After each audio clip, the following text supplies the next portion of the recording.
Well, good morning. Another bright and sun and shiny morning. I have tried on numerous occasions to do a video on the Browns quarterback situation. I'm a football fan. I'm not as much into the politics and sports, but as far as the sports, I've always been a football fan, always will be.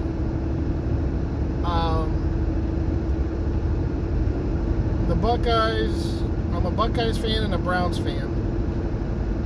But I'll tell you what, that whole division has been a rough division. And that's because Pittsburgh has been really good. The Ravens have been really good. Lamar Jackson's been a beast. And even when the Steelers are down, they're still a good team. The Bengals have been really good lately, which I don't see them dropping off. Now, are they going to... I think they caught everybody off guard last year, and I think that's why they did so good. But I think they're going to be a solid team. And honestly, going back to the Browns, I think, I've always liked Burrow, which I'm going back to the Bengals on that one. But I liked Burrow when he was in Ohio State. I liked Burrow when he got traded. And then he went to the Bengals, transferred, and then he went to the Bengals on a draft, and he tore it up there. So, yeah, I'm a Burrow fan. Seems like a nice guy.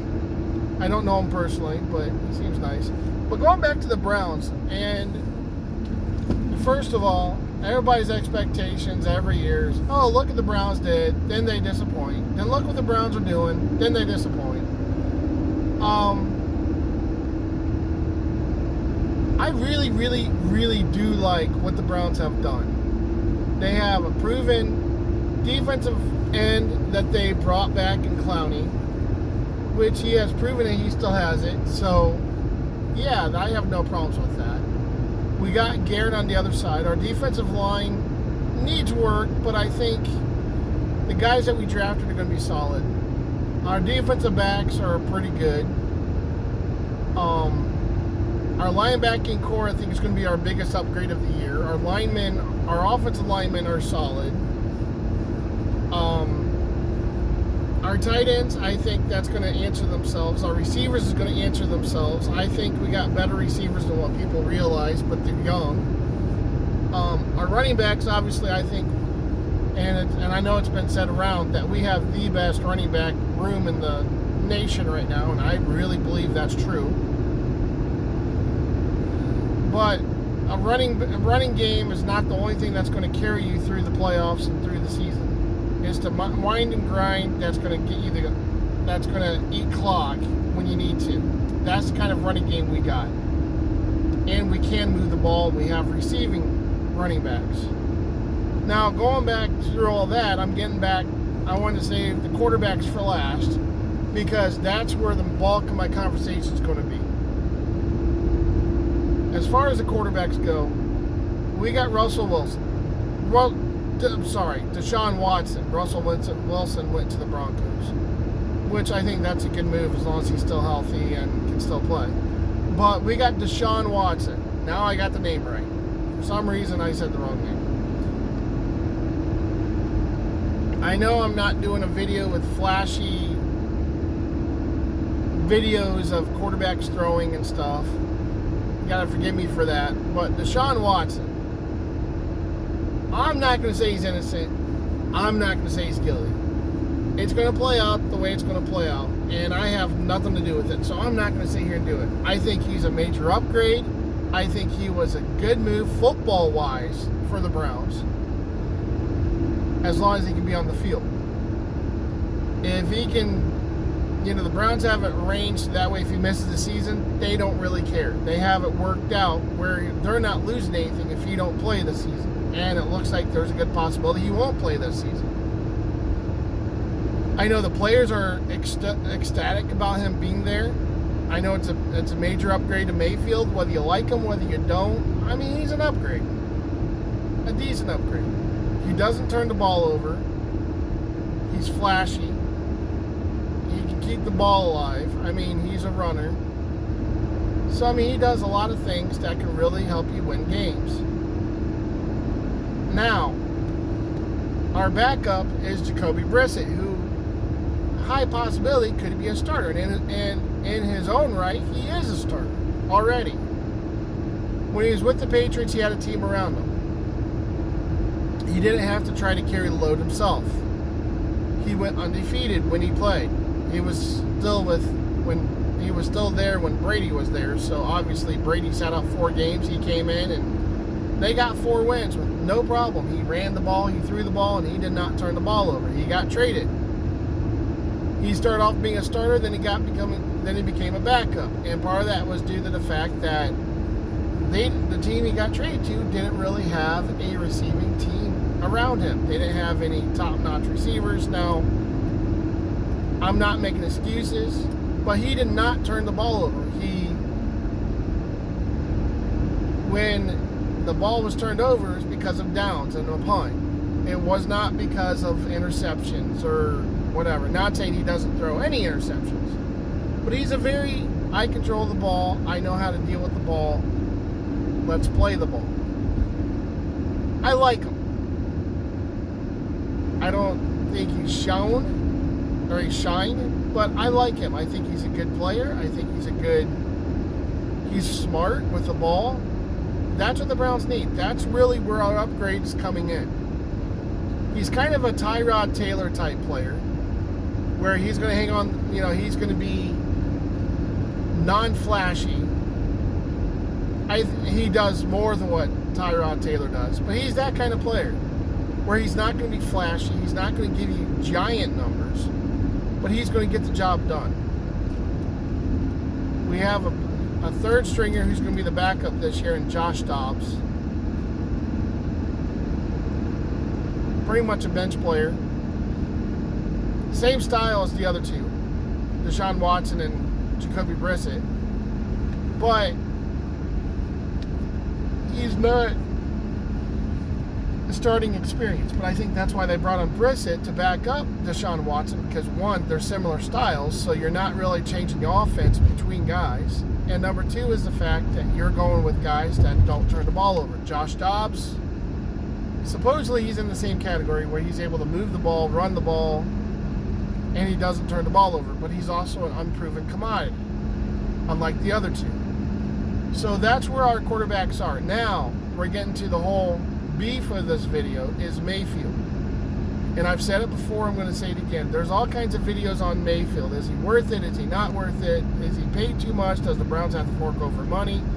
And honestly, you play in an NFL where things are forgotten really quickly when things don't go the way you want. Mayfield is a player that I think could start other places. Now, there's teams that don't want him. There's teams that the players don't want him. He's an immature guy, but he also plays with a chip on his shoulder, and he tries to prove himself. So I think it's a lose-win situation. The Browns are losing absolutely nothing by keeping him. And if they trade him, they're still losing quite a bit of the amount of what they're going to keep. And I really think the Browns are in a good spot where if they hang on to him and wait until somebody's actually desperate for a quarterback, they're going to get a lot more for him. So on the Brown side, they're being smart for business. They kept him as a backup. They wanted him as a backup because they knew the trouble that Watson was in. They did their homework. I think they was vigilant and they were trying to be smart. Mayfield only has 1 year left on his contract. I don't see it being renewed.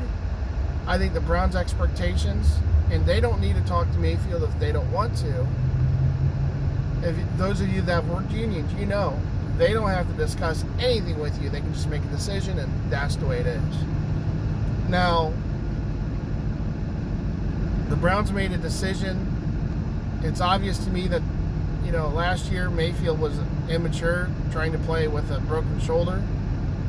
But I also think there was no trust in Keenum. For whatever reason, I don't understand it. They got rid of Keenum. They still have Mayfield because nobody wants to pay that kind of money, and I don't blame them. I think he's way overpaid for what he does.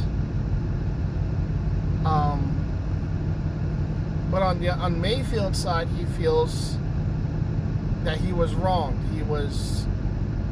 The trust is broken. Football is a business, like any other business. You're trying to make money. You're trying to pay for things to make your money go. I did not like Mayfield when he was in Oklahoma. I'll be honest. I thought when they played against Ohio State, I turned around and said that I can see Mayfield being a starter. I can see Mayfield being a playmaker. I can see Mayfield being the most ready of the NFL in that year. And I said that to my friends, so I'm not just saying that to say I said that. I really did say that. I also said I did not want to see him on the Browns. The Browns got him. I think he played good enough to prove that he can be a starter. I think he played good enough that he can be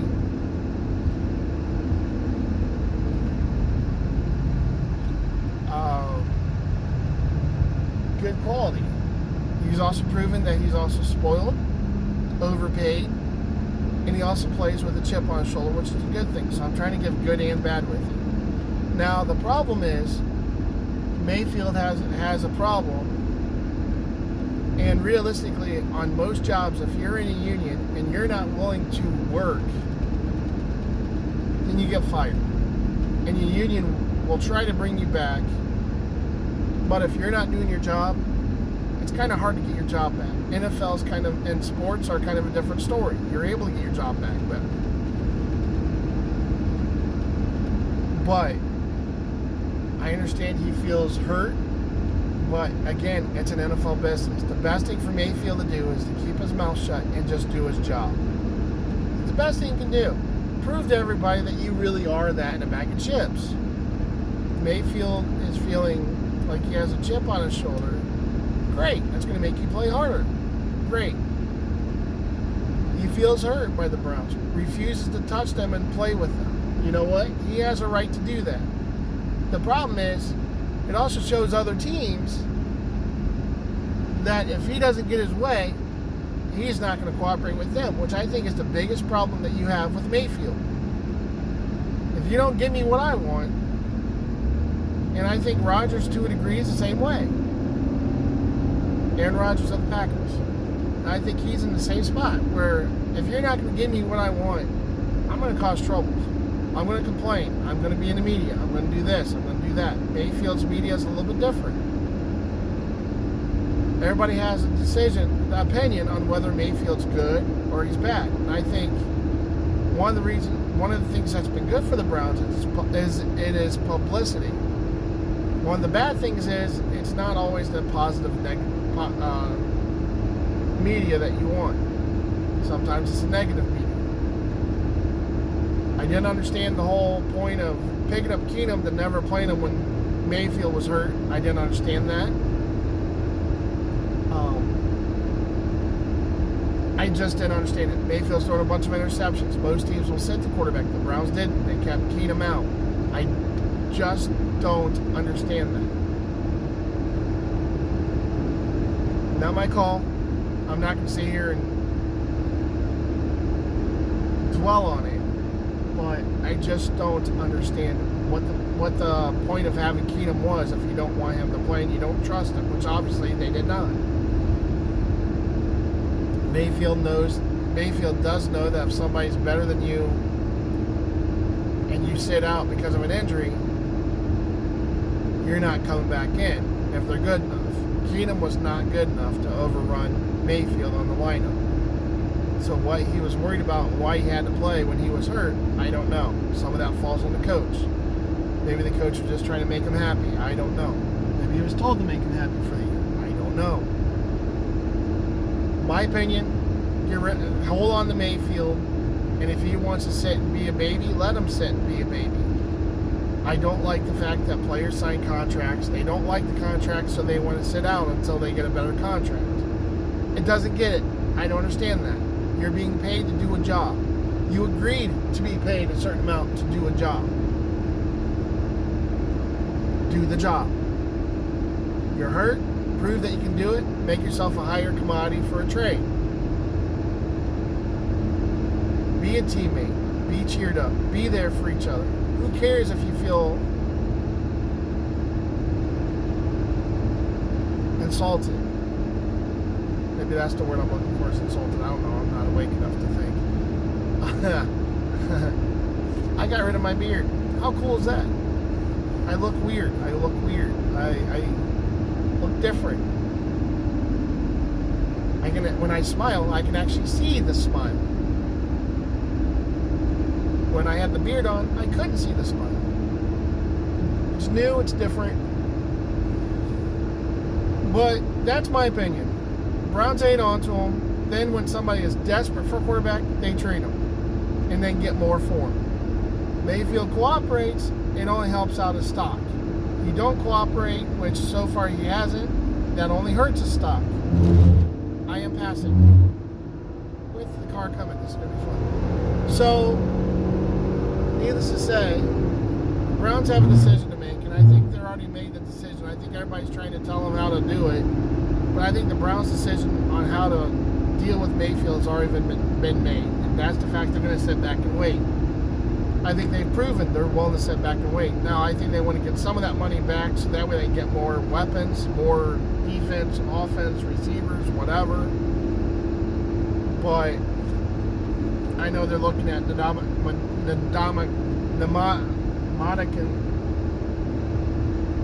Sue. Try saying that name. I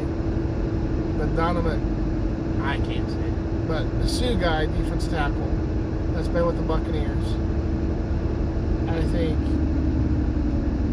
he wants to play. He wants to be who he wants to be. But Mayfield, sit him. If you need him to play, have him ready to play. If you want him to. If you don't want to play, then fine.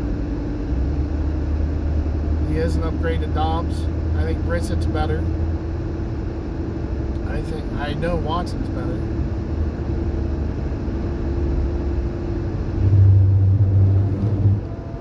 But sit him. And I think it'll take care of itself eventually. It will take care of itself eventually.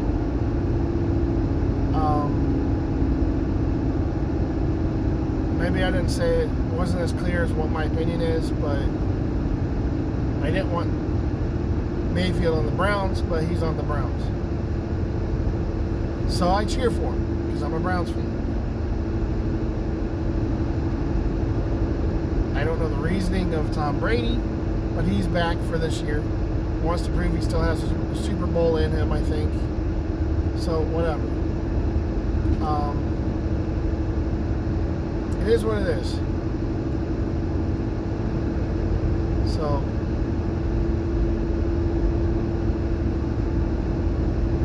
I thought he was going slower. I'm sorry. Anyway, that's my video. Talk to you guys later. Bye.